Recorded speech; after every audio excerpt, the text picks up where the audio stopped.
दोस्तों, स्वागत है आपका जीके विद पीके चैनल पर। आज हम जलवायु टॉपिक के बारे में पढ़ेंगे और जलवायु टॉपिक में मैं आपको इस तरीके से पढ़ाऊंगा ताकि आपका प्रतियोगी जो परीक्षा है उसमें नेक्स्ट क्वेश्चन का आप अंदाज़ा लगा पाओ।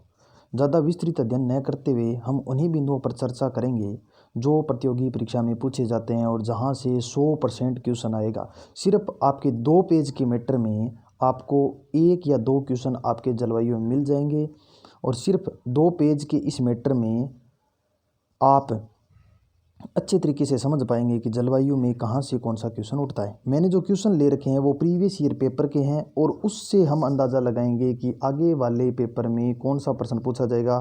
कठिनाई स्तर के हिसाब से भी मैंने इसके अंदर लिया है और जो हल्के स्तर के जो क्वेश्चन आते हैं, थोड़े ऊपर के जो क्वेश्चन पूछे जाते हैं, वो क्वेश्चन भी मैंने इसके अंदर लिए हैं। क्वेश्चन के हिसाब से हम पूरा विस्तृत विवरण करेंगे। प्रीवियस ईयर क्वेश्चन पेपर हैं ये। इसके अंदर पहला जो हमारा क्वेश्चन पेपर है वो ये है कि राजस्थान में सर्दियों की वर्षा मुख्यतः होती है। राजस्थान में जो सर्दियों की वर्षा है वो मुख्यतः होती है, ये हमारा क्वेश्चन है। थोड़ा सा एडजस्ट कर लेते हैं इसको। राजस्थान में जो हमारी ये हमारा पहला क्वेश्चन है और ये सेकंड ग्रेड क्वेश्चन में पूछा गया है। थोड़े डिस्टर्बेंस के लिए माफ़ी चाहते हैं। अब इस क्वेश्चन से हमें ये अंदाज़ा लगाना है कि आगे आने वाले प्रश्न कौन से हो सकते हैं। प्रतियोगी परीक्षाओं में अन्य जो प्रश्न होंगे वो किस प्रकार के होंगे। इस एक प्रश्न से हम 3 से 4 क्वेश्चन हल करेंगे और उनमें से आपको एक क्वेश्चन प्रतियोगी परीक्षा में मिल सकता है। ज़्यादा टाइम वेस्ट न करते हुए मैं जल्दी से टॉपिक पर आता हूँ। उत्तर पश्चिमी हवाओं से सर्दियों की वर्षा मुख्यतः होती है। अब ये जो उत्तर पश्चिमी हवाएं आपको दिखाई दे रही है, ये इनका एक अन्य नाम भी होता है पश्चिमी विक्षोभ। पश्चिमी जो विक्षोभ है ये इसका दूसरा नाम है। अब इससे संबंधित अन्य कौन से प्रश्न बन सकते हैं। इस सिर्फ एक लाइन से ये पूछा जा सकता है कि सर्दियों में होने वाली वर्षा को क्या कहा जाता है, तो उसे माउट कहा जाता है। माउट जो है वो कौन सी हवाओं से होती है, तो हम कहेंगे भाई पश्चिमी विक्षोभों से होती है। ये हमने देख लिया। इसके बाद इससे संबंधित अन्य प्रश्न, जैसे ये तो सर्दियों की हवाओं की बात होगी। उसके बाद गर्मियों की हवाओं की बात करते हैं तो गर्मियों की जो हवाएं हैं वो दक्षिणी पश्चिमी मानसूनी हवाओं से बनती हैं। ये हमारा प्रश्न बनता है। ज़्यादा विस्तृत नहीं पढ़ना है हमें, ये कैसे बनती हैं, गोल गोल घूम के बनती हैं, पहले उत्तर में घूमती है फिर दक्षिण में घूमती है और इस प्रकार ये हमारे दक्षिणी पश्चिमी राजस्थान से प्रवेश करती है। ये हमें नहीं पढ़ना है।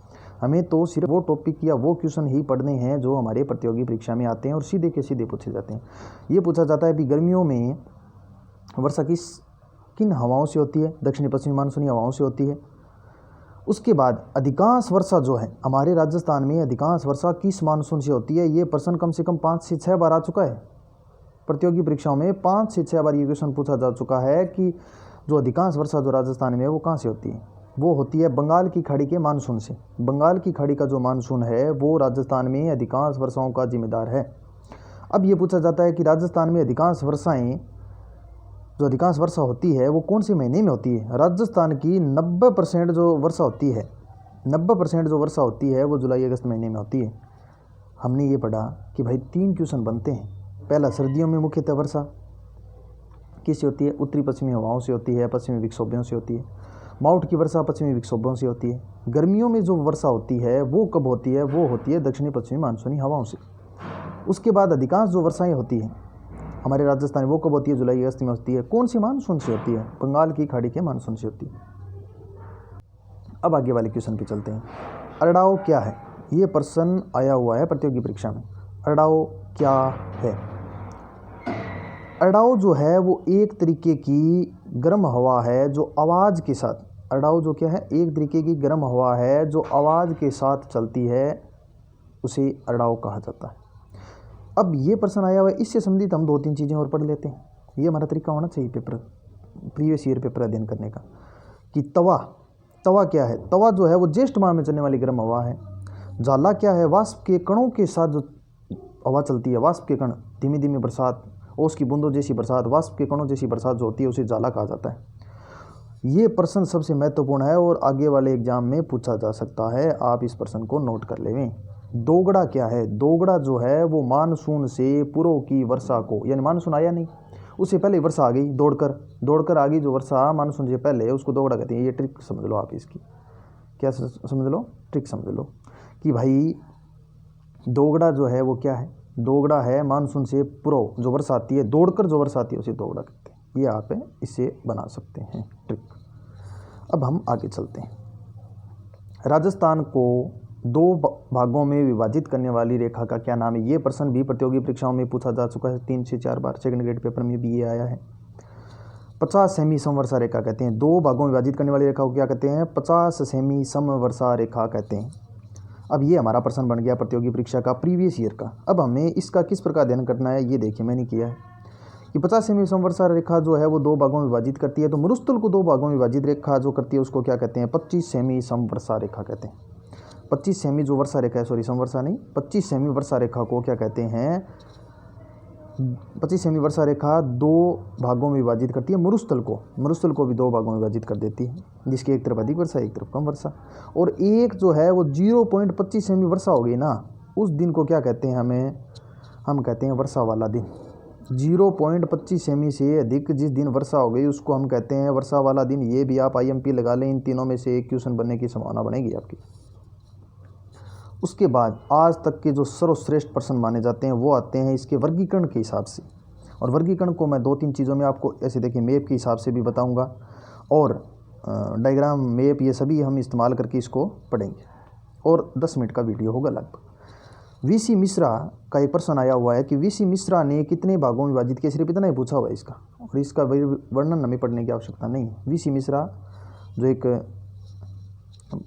भौगोलिक वेता कह सकते हैं अपने, वो हैं और उन्होंने 7 प्रदेश कहा है। VC मिश्रा ने जलवायु को 7 प्रदेशों में बांटा है। ठीक है। उसके बाद ये जो सबसे ज़्यादा पूछा जाता सवाल है कि कोपेन ने जलवायु प्रदेशों को, राजस्थान के जलवायु को कितने प्रदेशों में बांटा है, या राजस्थान के कितने जलवायु प्रदेशों में इसे विभाजित किया है? वो है जी 4। किस आधार पर किया है? वो है वनस्पति के आधार पर। किस आधार पर किया है? वनस्पति के आधार पर इसका किया है। कोपेन ने क्या किया? 4 भागों में बांटा, वनस्पति के आधार पर बांटा। उसने देखा भी वनस्पति किस आधार पर कहाँ क्या कैसी होती है, उसके आधार पर इसको बांट दिया। अब आज तक जो प्रश्न बने हुए हैं ना, ये तो ये पूछा हुआ है कि AW कौन से क्षेत्र में है, या पूछा है CWG कौन से क्षेत्र में है, या पूछा है BSHW कौन से क्षेत्र में है, या फिर BWHW कौन से क्षेत्र में है। 4 भाग हैं, इनको आपको मैप के जरिए बताऊंगा और आसानी से याद भी रह जाएंगे। AW जो है उसके नाम से संबंधित प्रश्न पूछे जाते हैं। AW को हम उष्ण कटिबंधीय आर्द्र जलवायु प्रदेश कहते हैं। अपने को AW जो है उसको पढ़ना है उष्ण कटिबंधीय आर्द्र जलवायु प्रदेश। ए जो सबसे पहले आया उससे आप याद कर लो आर्द्र, ए आर्द्र, वेट आर्द्र, ए आर्द्र याद कर लो आप, ए आर्द्र जलवायु प्रदेश। ये जो होता है वो नीचे क्षेत्र में होता है, नीचे जो क्षेत्र है उसमें AW होता है। डूंगरपुर बांसवाड़ा जो क्षेत्र है अपना, ये सोच लो कि आप नीचे से स्टार्ट होता है, हम ऊपर नहीं लेंगे ए को। ये सोच लो कि नीचे से क्या स्टार्ट होता है? ए। नीचे से क्या स्टार्ट होता है? ए होता है। उसके बाद CWG जो है उसे उप आर्द्र जलवायु कहते हैं। CW को क्या कहते हैं? उप आर्द्र जलवायु कहते हैं।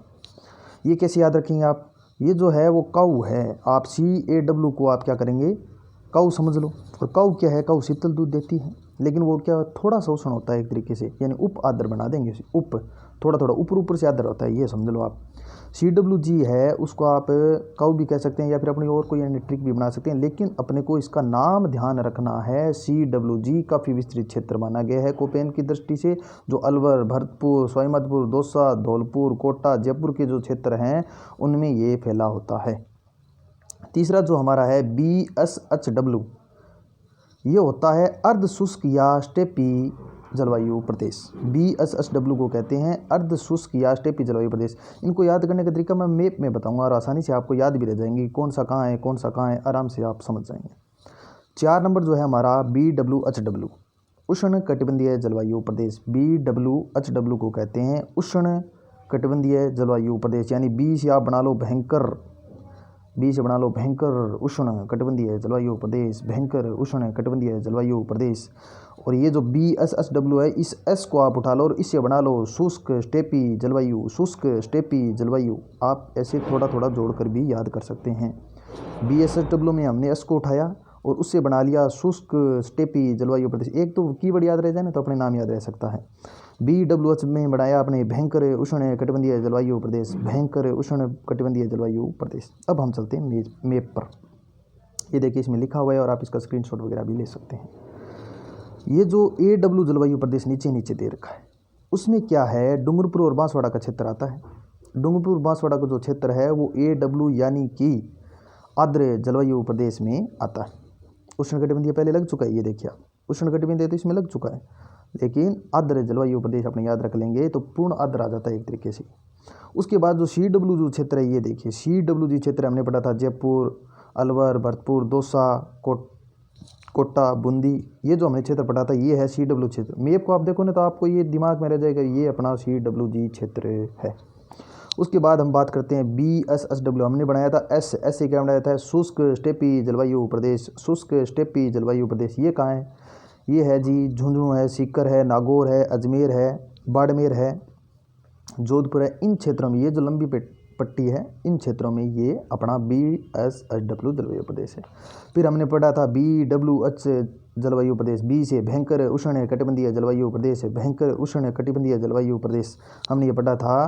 तो ये है देखिए गंगानगर में, हनुमानगढ़ में, बीकानेर में, और ये यहाँ पे फैला हुआ है। ये हमने यहाँ तक देख लिया। अब जो मैंने कहा था अभी 50 सेमी समवर्षा रेखा, ये 50 सेमी समवर्षा रेखा देखिए आप, 50 सेमी समवर्षा रेखा जो है वो देखिए राजस्थान को एक तरीके से दो भागों में विभाजित कर रही है। और ये अपना जो पूरा का पूरा मरुस्थल है अरावली के इधर वाला, जो ऊपर वाला अरावली के, वो देखिए आप इस गोले में जो मैंने बनाया है वो देखिए वो 25 सेमी समवर्षा रेखा से दो भागों में बंट रहा है, एक ये भाग और एक ये भाग, दो भागों में बांट दिया। अब हम क्या करेंगे, इसको याद रखने क्या है, हमें कोपेन के वर्गीकरण से 3-4 चीज़ें याद रखनी है। कोपेन ने कितने भागों में बांटा, 4 भागों में बांटा। किस आधार पर बांटा, वनस्पति के आधार पर बांटा था, वनस्पति के आधार पर बांटा था। फिर कौन कौन से प्रदेश थे, AW, CWG, BSSW, BWHW, अपने ऐसे याद रख लो, ए से चलेंगे इधर इधर, CWG को एक बार इधर सोच लो आप, ABB, ABB। अब एक बात बताओ, AW जो है उसके बाद ABB तो अपने लिख लिया, उसके बाद हमें क्या करना है, S पहले आता है या W पहले आता है, तो बताओ S पहले आता है, तो हमने लिख दिया BSSW और फिर W बाद में लगा दिया। वैसे मैंने आपको नाम बता दिया, उसके हिसाब से आपको याद रह जाएंगे। BWHW भयंकर उष्ण कटिबंधीय जलवायु प्रदेश, यानी ऊपर वाला बहुत ज़्यादा गर्मी रहती है। BSSW स्टेपी जलवायु प्रदेश, थोड़ी बहुत शुष्क स्टेपी जलवायु यानी थोड़ी कम गर्मी रहती है इस क्षेत्र में। फिर जो हम और नीचे आते हैं तो हमने पढ़ा CWG यानी कि काऊ जो होती है वो ऊपर से आर्द्र होती है, यानी उप आर्द्र। फिर हमने पढ़ा AW यानी आर्द्र जलवायु प्रदेश उष्ण कटिबंधीय, उससे पहले जोड़ देंगे। ये हो गया अपने कोपेन का वर्गीकरण। उसके बाद अपने चलते हैं थानवेट के वर्गीकरण के ऊपर। थानवेट के वर्गीकरण जो है वो भी बड़ा आसान है। इसने क्या किया, 3-4 चीज़ें ले ली। थानवेट का वर्गीकरण, पहली बात है इसका नाम ही 4 अक्षरों का है और अपने को 4 भागों में बांट देना है। 4 अक्षरों का नाम 4 भागों में बांट दिया। वनस्पति, वाष्पीकरण, वर्षा, तापमान, ये इसके 4 भाग हैं। 5 से 4 मिनट और लगेंगे, अपने वीडियो पूर्ण हो जाएगा और आपका जलवायु प्रदेश जो टॉपिक है उससे संबंधित क्वेश्चन किस प्रकार एनालिसिस करने हैं आपको समझ में भी आ जाएगा, टॉपिक भी समझ में आ जाएगा। थानवेट ने 4 भागों में बांटा, वनस्पति के आधार पर, वाष्पीकरण के आधार पर, वर्षा के आधार पर और तापमान के आधार पर।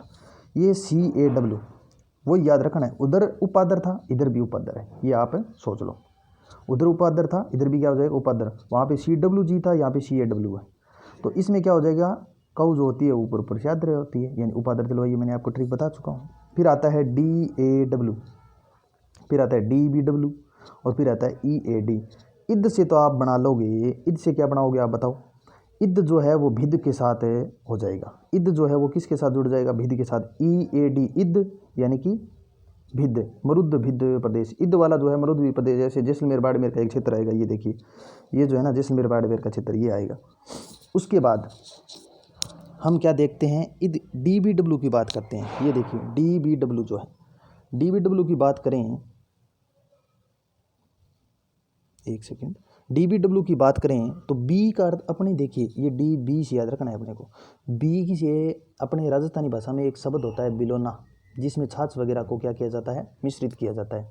तो बिलोने में क्या किया जाता है, मिश्रण किया जाता है। तो अपने को बिलोने से मिश्रण को जोड़ देना है। बिलोना मिश्रित यानी अर्ध शुष्क मिश्रित प्रदेश जो होगा वो थानवेट का दिया हुआ है DBW के अनुसार। उसके बाद DAW। अब DAW की आपको एक ट्रिक बताता हूँ, कभी नहीं बोलेंगे आप। इसे कहते हैं उष्ण आर्द्र या अर्ध शुष्क प्रदेश। DAW से आप याद रखो, DAW यानी डॉन।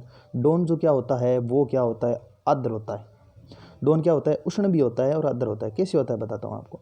DAW यानी कि डॉन। डॉन जो होता है वो गर्म स्वभाव का होता है, और जिसको मार देता है वो उसे क्या कर देता है, ठंडा कर देता है। यानी उष्ण खुद का स्वभाव, आर्द्र ठंडा आगे वाले को कर देता है। यानी उष्ण आर्द्र भी हो गया और अर्ध शुष्क भी हो गया। ठीक है, ये आप इसे ट्रिक बना के याद रख सकते हैं। चारों के चारों आपको मैंने तरीका बता दिया और ये आपकी याद भी रह जाएंगे। 4 बताए, CAW, DAW, DBW और EAD। अब हम बात करते हैं ये कहाँ कहाँ है, ये अपने पहले मैप में देख लेते हैं। CAW की बात करें, CAW की बात करें तो ये देखिए यहाँ है CAW। उदयपुर, डूंगरपुर, बांसवाड़ा का जो क्षेत्र है, और ये कोटा, बूंदी, बारा, झालावाड़ का जो क्षेत्र है वो है CAW। ठीक है, यहाँ पे उसमें AW था, इसमें CAW है, सॉरी CAW है। उसके बाद चलते हैं DAW।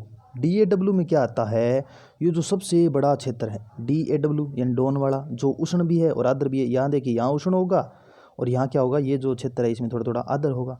तो उष्ण आर्द्र DAW, उष्ण आर्द्र जलवायु प्रदेश, जिसमें सिरोही है, उदयपुर का ऊपर का भाग आता है, भीलवाड़ा आता है, झालावाड़ आता है, जयपुर आता है, अलवर, भरतपुर, धौलपुर आता है, बाड़मेर का नीचे वाला क्षेत्र जो आता है, जालौर का क्षेत्र आता है, अजमेर, नागौर का भी क्षेत्र इसके अंदर आता है। ये मैप देखेंगे तो आपके दिमाग में बैठ जाएगा। ये आ गया अपना DAW। उसके बाद चलते हैं DBW। DBW में क्या है, ये मिश्रण वाला क्षेत्र है। DBW ये जो मिश्रण वाला क्षेत्र है, DBW क्या है, मिश्रण वाला क्षेत्र है। अब इस मिश्रित क्षेत्र में क्या होगा, वे जिले आएंगे जो मिश्रित है, ना तो ठंड है ना ज़्यादा गर्मी है, और गर्मी भी काफ़ी पड़ती है, ठंड भी काफ़ी पड़ती है। जैसे गंगानगर है, हनुमानगढ़ है, चूरू है। चूरू सबसे ठंडा जिला भी माना जाता है, चूरू सबसे गर्म जिला भी माना जाता है। गंगानगर में सबसे अधिक आंधियाँ चलती रहती है। ये प्रश्न भी अपने को बेसिक याद होने चाहिए, ये इससे संबंधित प्रश्न बनते हैं। उसके बाद हमने पढ़ा था EAD, इद। इद से हमें क्या याद रखना था, इद यानी कि भिद, उष्ण शुष्क मरुद्भिद जलवायु प्रदेश। मरुद्भिद जलवायु प्रदेश याद रख लो अपने, तो उष्ण शुष्क प्रदेश या मरुद्भिद जलवायु प्रदेश। इद से बना दिया भिद यानी मरुद्भिद जलवायु प्रदेश। DBW, DB से याद रखना था बिलोना, बिलोने से बना दिया था हमने मिश्रित यानी मिश्रित जलवायु प्रदेश। DAW डॉन जो होता है वो आर्द्र भी होता है और उष्ण भी होता है। उष्ण इसलिए क्योंकि वो खुद गर्म होता है, आर्द्र इसलिए दूसरों को वो ठंडा कर देता है। CAW यानी काऊ काऊ जो होती है वो ऊपर ऊपर से आर्द्र होती है यानी उपाद्र। ठीक है, ये ऐसे अपने को याद रखने मैंने ट्रिक बताई थी। अब हमने 4 तरीके इसको पढ़ ली और ये अपना थानवेट का वर्गीकरण पूर्ण हो जाता है। ट्रिक के हिसाब से भी आपको नाम भी याद रह जाएंगे और ये आपको क्षेत्र भी दिमाग में बैठ जाएंगे। अब ये 4 प्रश्न और बनते हैं, ये परीक्षा में आया हुआ प्रश्न है। 1000 मिलीबार रेखा सिरोही, उदयपुर, प्रतापगढ़, झालावाड़ में रहती है। सिरोही, उदयपुर, प्रतापगढ़, झालावाड़ में 1000 मिलीबार रेखा है। अब इससे संबंधित 3 प्रश्न और बनते हैं, ये अपने को याद रखना। और 1018 जो मिलीबार रेखा है वो सबसे महत्वपूर्ण है, याद रखना है अपने। 1018 मिलीबार रेखा जो है वो बीकानेर गंगानगर से गुजरती है। ऐसे कैसे याद रख लेना, पेपर में छपा हुआ मिलेगा। 1018 बीकानेर गंगानगर में। 999 जालोर, पाली, टोंक, सवाईमाधोपुर में। 999 कहाँ, जालोर है, पाली है, टोंक है, सवाईमाधोपुर में। 997 मिलीबार रेखा का है जालोर से ऊपर वाले क्षेत्र में, जैसलमेर और बीकानेर में। ठीक है, हमने 4 मिलीबार रेखाओं याद रखना है, 1000, 999, 997 और 1018। अब बात करते हैं सबसे महत्वपूर्ण क्वेश्चन जो आ जाता है, सर्वाधिक वाष्पोत्सर्जन वाला जिला। गर्म ठंडा ये तो बहुत पूछ चुके हैं, अदर स्थान का भी पूछ चुके हैं, अदर जिले का भी पूछ चुके हैं। अदर स्थान की बात की जाए तो माउंट आबू है, अदर जिले की बात की जाए तो झालावाड़ है। ये अपने को याद रखना ही है। ठीक है, इसी प्रकार हमें याद रखना है सर्वाधिक वाष्पोत्सर्जन जिला वो है जैसलमेर। सर्वाधिक वाष्पोत्सर्जन जिले की बात की जाए तो वो कौन सा है भाई, जैसलमेर है। सबसे कम पूछ लिया जाए तो डूंगरपुर है। वाष्पोत्सर्जन यानी कि जहाँ पे वाष्प का सबसे ज़्यादा उत्सर्जन होता है। कैसे, पानी बिल्कुल ही चला जाता है, वहाँ पे पानी की बिल्कुल ही मात्रा नहीं मिलेगी आपको वाष्पोत्सर्जन वाले स्थान में, जैसलमेर में। डूंगरपुर जो है वो वहाँ पे कम होता है क्योंकि ठंड है, आर्द्र जिला है, उपाद्र भी है। ये हमने 2 चीज़ों में पढ़ चुके हैं। उसके बाद आर्द्रता वाला संभाग, ये भी अच्छा प्रश्न बनता है। जिले सभी देखते हैं, जिला सभी को पता है आर्द्रता वाला कौन सा है, झालावाड़ है। संभाग की बात की जाए तो झालावाड़ जिले वाला संभाग यानी कोटा संभाग हो जाएगा। और अगर कम आर्द्रता वाले संभाग की बात की जाएगी तो वो हो जाएगा अपना जोधपुर। कम आर्द्रता वाला संभाग जोधपुर, सर्वाधिक आर्द्रता वाला संभाग कोटा।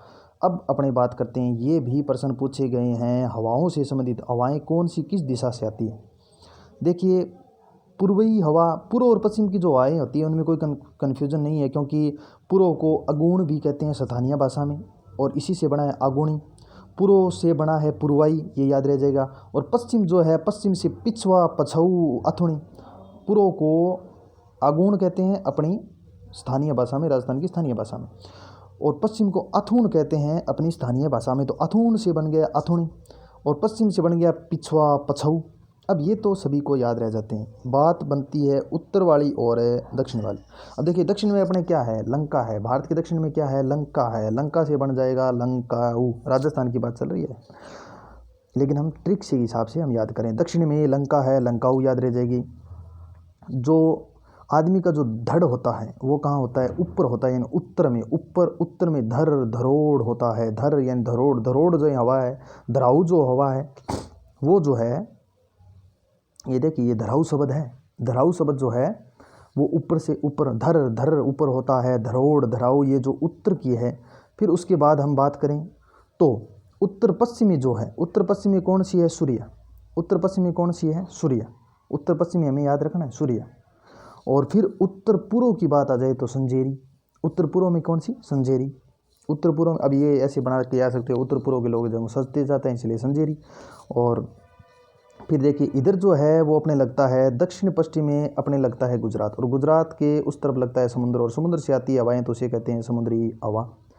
फिर देखिए, ये जो पूर्व और दक्षिण है, दक्षिण पूर्व, दक्षिण पूर्व में चील है, ये याद रखना। दक्षिण पूर्व में क्या है, चील है, ये याद रखना। अपने याद रख सकते हैं। दक्षिण पूर्व में उत्तर प्रदेश है, एक तरीके से अपने थोड़ा बना लेते हैं। दक्षिण पूर्व में उत्तर प्रदेश है, और उत्तर पूर्व प्रदेश में योगी जी हैं, तो वो क्या है, चील की तरह हैं, उनकी तेज नज़र बहुत तेज़ है। इस तरीके से अपने को याद रख सकते हैं। इन हवाओं की ट्रिक मैंने आपको बता दी। ऊपर यानी उत्तर की बात की जाए तो ऊपर धर होता है, धरोड़ हो गया, धराऊ हो गया। नीचे लंका होती है, लंकाऊ हो गया।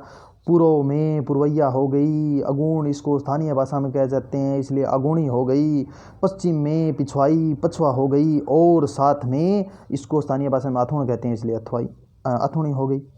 उसके बाद उत्तर पश्चिम में सूर्य हो गया, उत्तर पश्चिम में सूर्य हवा हो गई, और उत्तर पूर्व के लोग सजते ज़्यादा हैं इसलिए संजेरी हो गई।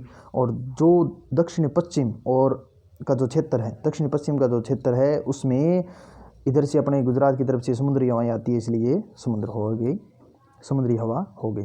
ये अपना जलवायु का टॉपिक था। एक बार 1 मिनट में समाप्त कर लेते हैं पूरे के पूरे टॉपिक को। क्या है कि हमें प्रश्न देखना है और प्रश्न से संबंधित 3-4 प्रश्न निकाल लेने हैं, और वही आपकी सक्सेस का राज होगा। मेरे रीट में 134 क्वेश्चन सही हुए थे, LDC में सिलेक्टेड हूँ, और मैंने यही रणनीति अपनाई थी। और 3 से 4 महीने में आप 3 से 4 महीने में बढ़िया तरीके से हर टॉपिक ऐसे अध्ययन करके सफलता अर्जित कर सकते हैं। थैंक यू, धन्यवाद। अगर आपको वीडियो अच्छा लगे तो आप सब्सक्राइब ज़रूर करें।